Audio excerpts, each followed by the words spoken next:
BJP में चले गए हैं तो क्या लगता है चंद्रशेखर आजाद को इससे कोई नुकसान होगा या फिर जो अभी राजनीति जो उठा बैठक चल रही है उसमें कोई फर्क आएगा? भारत रत्न जो मिला है वो जयंत चौधरी के दादाजी को मिला, यानी कि चौधरी चरण सिंह को। और मैं निसंदेह ये कह सकता हूँ कि चौधरी चरण सिंह डिजर्व करते थे, इसलिए उनको मिला है। कर्पूरी ठाकुर को मिला है। अब यह सवाल आपका जो है कि क्या चंद्रशेखर को इससे कोई फर्क पड़ेगा, तो राजनीतिक रूप से मैं कह सकता हूं कि चंद्रशेखर को कोई फर्क पड़ने वाला नहीं है। और उसका सबसे बड़ा कारण यह है क्योंकि जिस समाज की राजनीति जयंत चौधरी करते हैं, जयंत चौधरी पश्चिमी उत्तर प्रदेश के जाटों की राजनीति करते हैं और उनके वो नेता होने का दम्भ भरते हैं, जबकि इसमें सच्चाई नहीं है। जाट ऑलमोस्ट 80% बीजेपी के साथ है। अगर 2019 के चुनाव में अगर मैं एज एक्टिविस्ट बात करूं तो 2019 के चुनाव में सपा, बसपा और आरएलडी और कांग्रेस का गठबंधन होने के बाद भी अगर जयंत चौधरी और अजीत चौधरी दोनों हार जाते हैं तो इसका मतलब सीधा सीधा ये है कि जाटों ने गठबंधन को वोट नहीं किया था 2019 में, इसलिए वो लोग चुनाव हार गए थे। अब सवाल ये खड़ा होता है कि 2024 में का जो चुनाव कुछ महीनों के बाद में है, उससे चंद्रशेखर की सेहत पे क्या फ़र्क पड़ेगा। तो जहाँ से चंद्रशेखर चुनाव लड़ रहा है वो नगीना है, और नगीना में जाटों का वोट है नहीं, है तो बहुत कम है। और जो है, अगर जयंत चौधरी और चंद्रशेखर साथ में रहते तब भी वो वोट बीजेपी को ही पड़ता। और अगर जयंत चौधरी अपने दादाजी को भारत रत्न मिलने के बाद में वो बीजेपी के पाले में चले गए, तो ये कहना कि चंद्रशेखर की सेहत पे कोई फर्क पड़ेगा, तो चंद्रशेखर की सेहत पे कोई फर्क नहीं पड़ेगा, क्योंकि चंद्रशेखर को जो वोट मिलने वाला है या जो वोट मिलेगा वो उनका मुस्लिम और दलित या जो थोड़ा बहुत मोस्ट बैकवर्ड है वो वोट चंद्रशेखर को मिलेगा। अब यहाँ पर सवाल ये भी खड़ा हो जाता है, मैं आपके सवाल को कंप्लीट कर देता हूँ, कि क्या नगीना लोकसभा पर जो मोस्ट बैकवर्ड है वो हिंदुत्व की चादर छोड़ करके चंद्रशेखर को वोट करेगा, ये बड़ा सवाल है। दूसरा सवाल यहाँ से निकल करके इसी से संबंधित ये है कि क्या वहाँ पर जो बहुजन समाज पार्टी है, जैसा मेरे सुनने में आ रहा है, मैं आज पहली बार इसको ऑन कैमरा बोल रहा हूँ, मेरे सुनने में आ रहा है कि बहुजन समाज पार्टी वहाँ पहली बार काशीराम साहब के परिवार के किसी सदस्य को, चाहे काशीराम साहब के भाई हो, भतीजे हो या उनकी बहन हो, उनको वहाँ प्रत्याशी बनाना चाह रही है। वहाँ जो बसपा के वर्तमान में सिटिंग सांसद हैं गिरीश चंद्र जाटव, उनको उन्होंने डिनाई कर दिया कि आप चुनाव नहीं लड़ेंगे। आपका सवाल जवाब काट के मैं एक सवाल यहाँ पे ये करना चाहूंगी, आपने बात की काशीराम जी की, तो मैं ये कहना चाहूंगी जिस तरह से भारत रत्न मिल रहा है या लोग मांग कर रहे हैं, तो लगता नहीं है कि मायावती जी को भी काशीराम जी के लिए भारत रत्न की मांग करनी चाहिए? देखिए, ये मांग करने की बात नहीं है। हाँ। क्या कर्पूरी ठाकुर के परिवार ने मांग की कि उन्हें भारत रत्न मिलना चाहिए?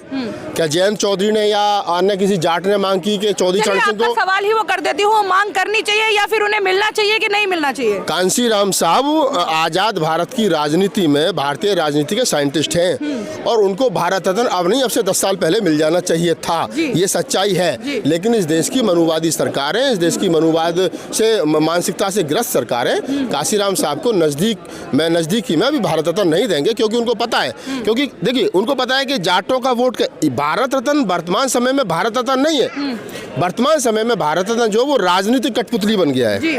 अब भारत रत्न किसको दिया जाना है? अगर इनको, पहली बात तो ये, मैं तो चलो इन्हीं के लोगों पे सवाल कर देता हूँ कि अगर आपको लाल कृष्ण आडवाणी को जो है वो भारत रत्न देना था तो पहली पंचवर्षीय योजना में देते। यार वो आदमी मरने के कागार पर बैठा है, उस भारत रत्न का वो करेगा सुख सुविधाओं का।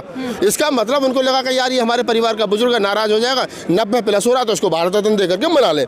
दूसरा, अब जाटों को कैसे खुश करना है? पहलवान बेटियों को आपने जूते मारे, उनको कैसे खुश करना है? इन्हीं जाटों को आपने, इन्हीं कबीरा जातियों को आपने दिल्ली के बॉर्डर से खदेड़ दिया, 13 महीने बैठे रहे, 1000 से ज़्यादा किसानों की हत्याएं हो गई, तो उनको कैसे खुश करना है? तो उसका एक रास्ता निकालेगा, चरण सिंह को जो है वो आप भारत रत्न दे दो। बिहार में जातिगत जनगणना हुई, जातिगत जनगणना के आंकड़ों में स्थापित हो गया कि वहाँ पर लगभग 90% SC ST OBC है, और उसमें भी जननायक कर्पूरी ठाकुर जो है वो बड़े नेता हैं।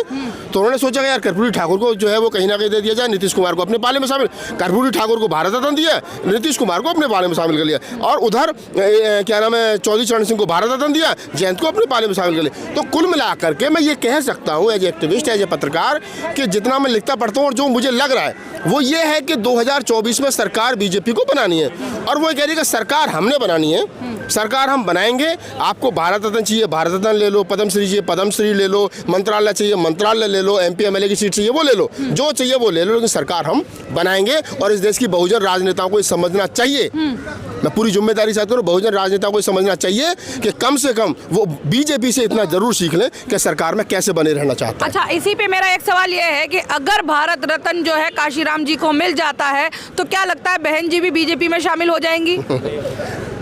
बहन जी बीजेपी में शामिल हो जाए या ना हो जाए, इससे काशीराम साहब को भारत रत्न मिलने से कोई मतलब ज़्यादा फर्क नहीं पड़ता है। देखिए, काशीराम साहब ने जो फौज तैयार की है और काशीराम साहब ने जो इस मुल्क के बहुजन समाज जिसको हम कहते हैं, जिसको आज हम यहाँ समण भी कह सकते हैं, जिसको हम मूल निवासी भी कह सकते हैं, वो जो 85% बहुजन समाज जो काशीराम साहब ने तैयार किया है, फूले अम्बेडकर आंदोलन से जो निकला हुआ समाज है, आप काशीराम साहब को भारत रत्न दो तब भी वो बीजेपी को वोट नहीं करेगा, मत दो तब भी वो बीजेपी को वोट नहीं करेगा। और रहा सवाल बहन जी का, जितना मैं मायावती जी की राजनीति को समझता हूँ, मायावती जी बीजेपी का समर्थन ले सकती हैं, बीजेपी के समर्थन से मुख्यमंत्री बन सकती हैं, बीजेपी के समर्थन से हो सकता है कल प्रधानमंत्री बन जाए, लेकिन वो बीजेपी के साथ मिलकर के चुनाव नहीं लड़ सकती, ये सच्चाई है। हाँ, क्योंकि मैं यही जानना चाहती हूँ, 85% जो है आप कह रहे हैं कि जो हमारा चुनाव है वो बहुजनों का है, जो वोट है वो बहुजनों का है, तो फिर मायावती जी का जो सत्ता है या फिर चंद्रशेखर की बात करें तो ये क्यों नहीं ये लोग सत्ता में आ रहे हैं, या क्यों इन्हें जो हमारा 85% समाज है इनको आगे ला रहा है? देखिए,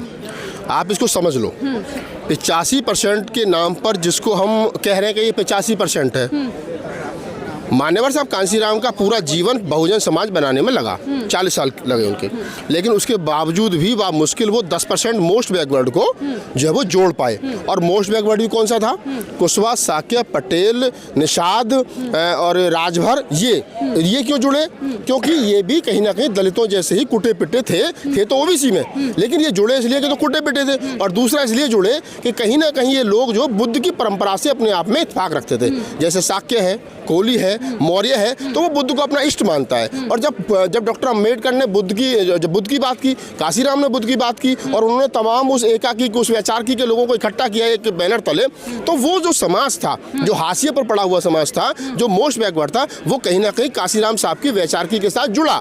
और इसका फायदा ये हुआ कि उत्तर प्रदेश का 17% चमार, 10 से 12% मोस्ट बैकवर्ड, और कुछ मुस्लिम जब एक साथ आया तो 30-32% बना, तो सरकार बनी। और जब सरकार बनी तो लोगों के दिमाग में गलतफहमी हो गई कि ब्राह्मणों ने वोट दिया है। उस समय का भी सर्वे आप उठा कर देख लीजिए, उस समय भी मात्र 3.5% ब्राह्मणों ने वोट दिया था, लेकिन मजा पूरी 5 साल की सरकार का ब्राह्मणों ने लिया था। तो आप इसको समझिए कि जो आप कह रहे हैं ना कि बहुजन समाज क्यों साथ नहीं दे रहा है, तो जिस बहुजन समाज की बात हम कर रहे हैं, जिस वैचारिकी की बात हम कर रहे हैं, उसमें इतना भी समझ लीजिए कि उसका जो ऊपर के लेवल का मोस्ट बैकवर्ड के अलावा जो सवर्ण बैकवर्ड है, जो सवर्ण समाज के साथ उठा है, आप मुझे बताइए, जाटों का तो इस देश के अंदर कभी जाति के नाम पर शोषण नहीं हुआ ना, गुजरों का शोषण नहीं हुआ, पटेलों का शोषण नहीं हुआ, आप जो मर्जी कह लीजिए, जो बैकवर्ड समाज है वही तो दलित का शोषण कर रहा है। हम शोर मचाए जाए बहुजन समाज ये तो हमारे बड़े भाई हैं, तुम्हारे छोटे भाई हैं। मैं कह रहा हूँ कि ब्राह्मण कभी मंदिर बंद करके तुम्हारा शोषण करने नहीं आता, लाला जी शोरूम बंद करके तुम्हारा शोषण करने नहीं आते हैं, उनके पास काम धंधा है यार।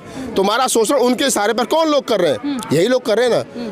किसान आंदोलन के साथ कौन खड़े थे? हम खड़े थे, हमें पता था ये हमारा शोषण करते हैं। अगर किसान आंदोलन के साथ राहुल नागपाल खड़ा था, मैं वहाँ खड़े होकर के पत्रकारिता कर रहा था, उसके लिए मुझे बेस्ट पत्रकारिता का अवार्ड मिला। तो मैं ये कह रहा हूँ पूरी जिम्मेदारी साथ में कि वहाँ पर मुझे पता था कि इन्हीं के खेतों में मेरी बहन बेटियां काम करने के लिए जाती हैं, उनका बलात्कार होता है और यही लोग बलात्कार करते हैं, ये सच्चाई है।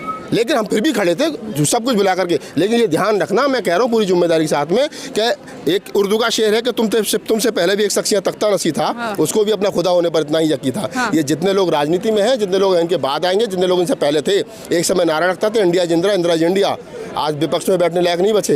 ये मोदी जी और इनके तमाम लोग जो हैं, जो दम भर रहे हैं 50 साल का और 40 साल का, कभी इतिहासकार मेरे जैसा कुछ लिखेगा ना, एक पेज फालतू पट्टा पलट गया तो खत्म हो जाएंगे। बुद्ध थे, कबीर थे, नानक थे, रैदास थे, साहू जी महाराज थे, अम्बेडकर हैं, कांशीराम हैं।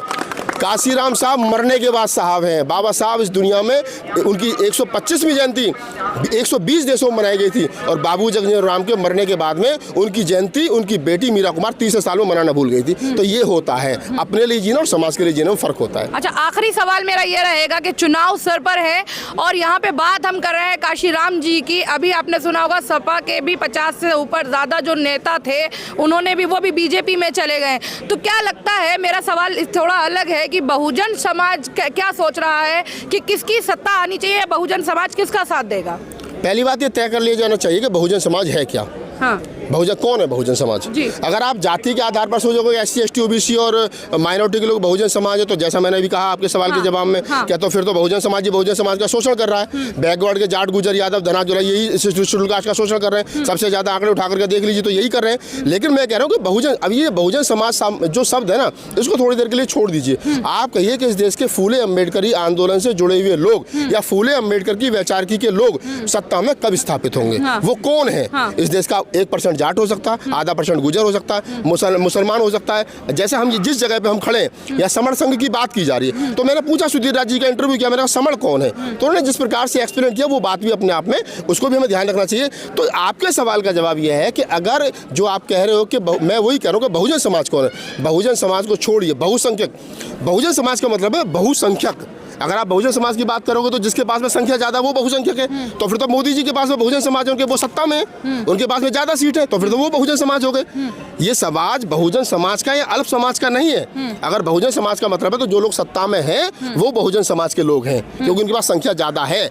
लेकिन ये सवाल वैचारिकी का है। बहुजन समाज से ऊपर के उठ करके आप समझिए कि जो इस देश के SC ST OBC माइनॉरिटी समाज के अंदर बुद्ध से लेकर के और मानव साहब कांशीराम तक एक वैचारिकी के लोग पैदा हुए, उन तमाम लोगों की वैचारिकी के मानने वाले जो लोग हैं वो एक मंच पर आएं, अपनी संख्या बढ़ाएं और वो अपने विचार की सरकार बनाएं। और जब सरकार बनेगी तो सरकार लंबे समय तक चलेगी और फिर इस देश के उस वैचारिकी के लोगों का शोषण अत्याचार उन पर कम होगा।